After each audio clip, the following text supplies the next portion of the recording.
اهلا بيكم في فيديو جديد. معاكم اسلام مندو. انا النهارده جاي اشرح لك ازاي تعمل ريلز. لو انت عندك صاحب مكان، صاحب محل، صاحب مطعم، انت عايز تعمل ريلز بشكل قوي، هقول لك ازاي تعمله بشكل قوي. اديك كل النصايح المهمه، وكمان هوريك حاجه عمليه. بص الحاجه العمليه ديت وبعد كده نبدا.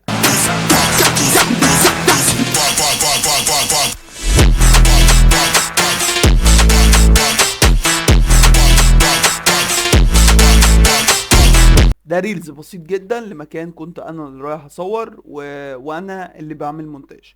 تمام. انا استخدمت هنا اسلوب التقطيع السريع. ده بيجذب المشاهد ويخلي المشاهد يتفرج الفيديو لحد الاخر. وانت بتعمل ريلز لازم يبقى عندك حس سمعي. لو انت مثلا تعمل ريلز على اغنية، فانت لازم يبقى عندك حس سمعي. من حيث إيه؟ الاغنية خلاص طلعت يعني سخنت، تبدأ تحط لقطات مثيرة. لو انت مطعم اكل، لو انت مثلا محل موبايلات، لازم تحط مثلا الجزء بتاع الصيانة ده اثناء فك تركيبه كده، حاجة فيها حركة.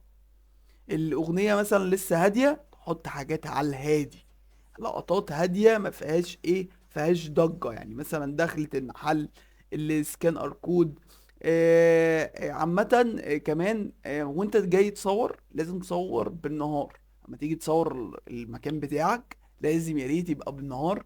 يا ريت عشان تستغل إضاءة النهار. يا ريت يبقى مثلا لو انت تصور بموبايل، يا ريت الموبايل ده يبقى الكاميرا بتاعته كويسة. ولو انت مطعم، لو انت مطعم بقى بالذات، لازم الكاميرا اللي بتصور بيها يبقى الفريم ريت بتاعها عالي. يعني ايه فريم؟ يعني اللقطة. تمام. الثانية فيها كام فريم؟ في مثلا تليفونات بتصور الثانية فيها 120 فريم، وفي كاميرات بتصور الثانية فيها 240 فريم. دي بتفرق من كاميرا للتانية. بس لو انت مطعم اتمنى ان الفريمات ديت تبقى عالية. طيب. لو مثلا العميل، لو انت مثلا راجل بتعمل مونتاج وتصور، والعميل طلب مثلا منك فويس اوفر، انت طبعا هتعمل فويس اوفر.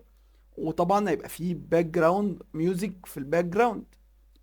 فالموسيقى اللي في الخلفية ديت مش هتفضل موسيقى وفويس اوفر بس، لا، لازم برضو توطي، تروح ساكت في الفويس اوفر، وبعد كده تخش بالايه، بموسيقى مثلا كام لقطة ايه، يجوع المشاهد. مثلا لو هو مطعم، لو فويس اوفر لازم كل لقطة انت عاملها، يعني كل كلام انت بتقوله، كل الكلام ده ظاهر في الفيديو، في حاجة توضيحية ظاهرة. الفراخ مثلا تحفة جوسي مش عارف ايه، تظهر الفراخ بالشكل ده مثلا.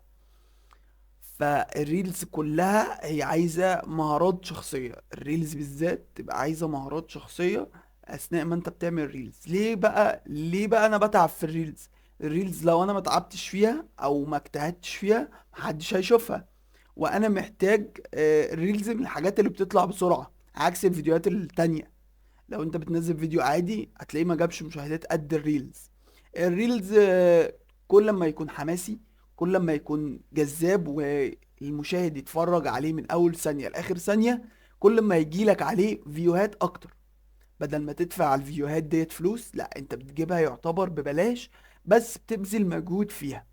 ده باختصار يعني ايه ريلز. الريلز كمان بقت موجودة على اليوتيوب، على الانستا، على الفيس. كل وسائل التواصل الاجتماعي بقى فيها ريلز. والناس بقت تتفرج على الريلز اكتر من الفيديوهات العادية. فانا انصحك تبذل مجهود اكتر فيها وتمشي بالنصايح اللي انا قلت لك عليها. لو عايز تتعلم المونتاج من تحت الصفر، فسلسلة كاب كات هنا جايب لك من تحت الصفر لحد الاحتراف. تمام. انا ريلز كريتور، بعمل الفيديو من اوله لاخره، من اول التصوير لحد المونتاج وكل حاجة. لو عندك اي سؤال او اي استفسار يا ريت تقول لي في كومنت تحت، وانا هساعدك على طول. اهم حاجة بس تعمل لايك سبسكرايب. وبكده وصلنا لنهاية الفيديو. ما واحب اختم الفيديو بكلمة لا اله الا الله.